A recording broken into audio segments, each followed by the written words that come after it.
ना बोले। फैज खान आज तारिक भाई को हंसी बहुत आ रही है और एक वीडियो लेकर आ रहे हैं, उसको लेकर जरा उसका नाम भी बता दीजिएगा। तारिक भाई क्या इस मदरसे का नाम? अनवारुल उलूम श्रावस्ती। अनवारुल उलूम श्रावस्ती। जरा अभी चेक करिएगा राकेश त्रिपाठी, मैं भी कोशिश करता हूं तब तक फैज भाई बोल। अरे रुकिए फैज भाई बोलिए जो सवाल आपसे पूछा था। इस्लामिया अरबिया अनवारुल उलूम बन गई। पूरा नाम सुन लीजिए उसका। बिस्मिल्लाहिर्रहमानिर्रहीम रब्बि इश्रह ली सदरी व यस्सिर ली अमरी वहलुल उक़दतन मिन लिसानी यफ़क़हू कौली। बिरादरान हिंद, अस्सलाम वालेकुम रहमतुल्लाहि व बरकातहू। जय हिंद। मौलाना हो, मल्होत्रा हो कि मदरसा हो, राष्ट्रीय सुरक्षा पर यदि आंच आएगी तो सब पर कार्रवाई होगी, सब ढहाए भी जाएंगे और जेल में भी डाले जाएंगे। याद रखना, कोई मदरसा होने के नाम पर, मुसलमान होने के नाम पर या मल्होत्रा होने के नाम पर उसके साथ कोई रियायत नहीं बरती जाएगी। और जो जो मदरसे अवैध हैं उस पर कार्रवाई हो रही है। जो जो मदरसे गलत शिक्षा दे रहे हैं उस पर कहा जा रहा है कि भैया सही शिक्षा दो, विज्ञान की भी शिक्षा दो, इस्लाम की शिक्षा जरूर दो। लेकिन जो बॉर्डर पर जो मदरसे हैं वहां पर कई केस ऐसे आ चुके हैं कि वहां पर कई देश विरोधी गतिविधि संचालित की जा रही है, उस पर बंद किया जा रहा है। और जो सही मदरसे ये खुद कह रहे हैं कि हाई कोर्ट में केस गया तो हाई कोर्ट ने खुद छूट दे दी। कहने का मतलब यह है ED, EVM, supreme court, high court ये किसी के बंधुआ मजदूर नहीं है। ये आरोप लगाते हैं कि मोदी जी ने सबको हैक कर लिया, तो सत्य बिल्कुल सामने आ चुका है। और एक बात ध्यान रखिए, कोर्ट के फैसले को ये बड़ा मान रहे हैं। जब राम मंदिर पे 70 साल की लड़ाई के बाद कोर्ट ने फैसला दिया था, तो आज भी ये लोग कहते हैं कि मुसलमानों के साथ अत्याचार हुआ है और हमारी सरकार आएगी तो हम राम मंदिर को तोड़ देंगे। इतना कोर्ट का ये लोग सम्मान करते हैं, सब झूठ बोलते हैं। और ये ऐसे कूद कूद कर उछल उछल कर कह रहे हैं जैसे मुसलमानों के साथ बड़ा अत्याचार हो रहा है। शर्म से डूब मरना चाहिए। पूरी दुनिया में इस्लाम के फिरके सबसे ज्यादा सुरक्षित है तो भारतवर्ष में सबसे ज्यादा मुसलमान सजदा करते हैं, वो सुरक्षित है। सबसे ज्यादा मस्जिदें हैं तो भारतवर्ष में, दुनिया में सबसे ज्यादा मुसलमान है तो भारत में। ये कूद कूद कर भारत का विरोध कर रहे हैं। फैज भाई आ रहा हूँ। नसीफ रुक जाइए, नसीफ अंसारी। अरे रुकिए तारिक भाई, आप गाड़ी में कूदिए, सर लड़ जाएगा। रुक जाइए, आप स्टूडियो में मत जाइए, कहीं गिर जाएंगे सर। रुक जाइए, ऐसी बातें नहीं बोलते, क्यों पर्सनल हो रहे हैं? इससे थोड़ी नहीं हो जाएगा कि ज्यादा लाइक शेयर मिल जाएगा। है या नहीं? तो रुक जाइए ना, कूदना आपने भी बहुत कुछ पर्सनल बोला, तो रुक जाइए, मत होइए ना पर्सनल। अगर आप टाइम खराब करना चाहते हैं गलत बात है। सामूहिक नहीं होगा। हाँ ठीक है, ठीक है, चलिए। आपने कहा नसीफ अंसारी, अरे रुकिए भाई, गाड़ी में लड़ जाएंगे ऊपर। नसीफ अंसारी, थोड़ा देर से माफी के साथ आपके पास आ रहा हूं।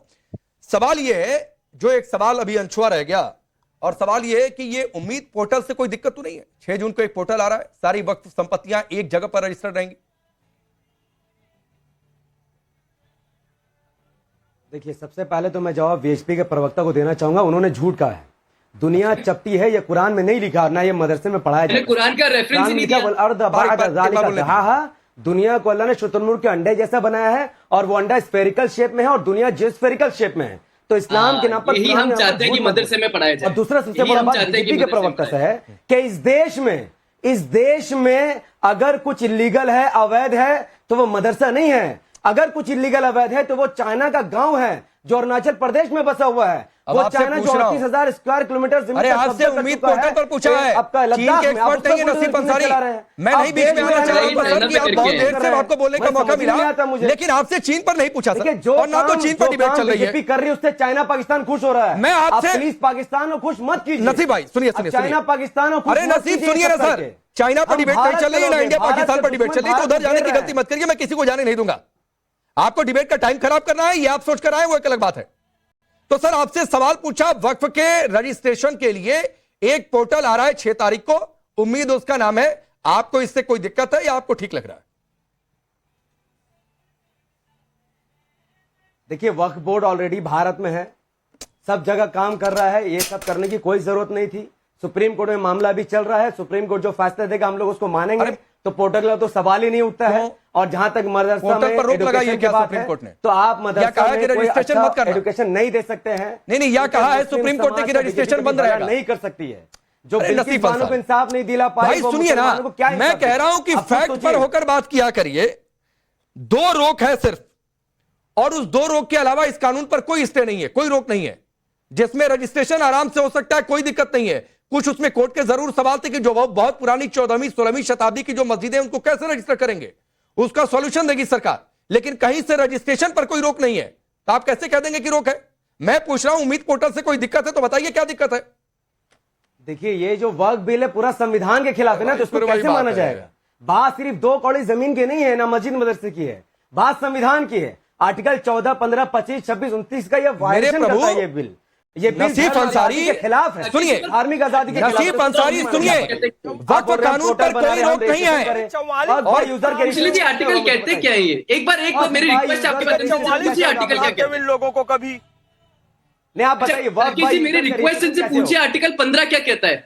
राकेश जी मैं अभी आपत्ति जताता हूँ, आर्टिकल 15 क्या कहता है ये बता दें। इसका वक्त से क्या रिलेशन है ये बता दें। क्या होता है रट के आने वाले आर्टिकल को यूज करते हैं जो खाली संविधान की किताबें लेके घूमते हैं। भाई साहब article 15 talks about reservation in promotion, वक्त से बात नहीं करता है वो। आर्टिकल 25 प्रोपोगेशन की बात करता है, आर्टिकल 29 कल्चरल राइट की बात करता है, 14 इक्वलिटी की बात करता है। सरकार हमारे धर्म के मामले में दखल दे रही है। और रही बात आपने कहा धरती चपटी नहीं है, कुरान की सूरत 71 में लिखा है, सूरत 71 में लिखा है। अमितोष पारिक एक मिनट नसीफ अंसारी सुनिए ना, आपने कहा कि आपने कहा, अरे सुनिए भाई, सरकार को कोई राइट नहीं इस पर कानून बनाने की। भाई सुनिए, आपने कहा सरकार धर्म में दखल दे रही है।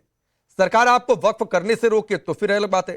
सरकार तो बस करिए जितनी वक्फ की प्रॉपर्टियां एक जगह रजिस्टर हो जाएंगी, देश के कानून के मुताबिक ये होना चाहिए। इससे धर्म में दखल कैसे हो गया?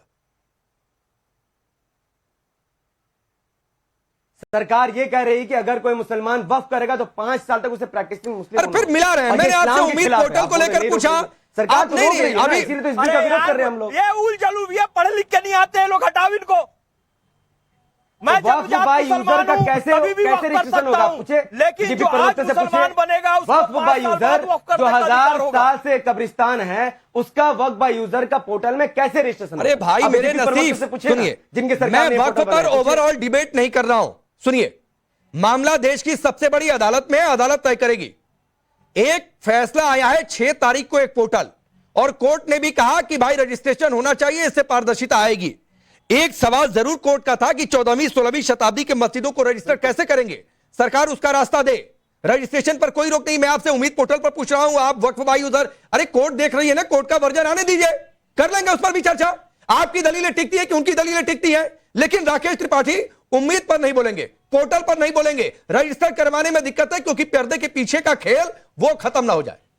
नहीं पोर्टल पर पूछ रहा हूं, बीजेपी प्रवक्ता से इनको दिक्कत वास्तविकता में ट्रांसपेरेंसी से है।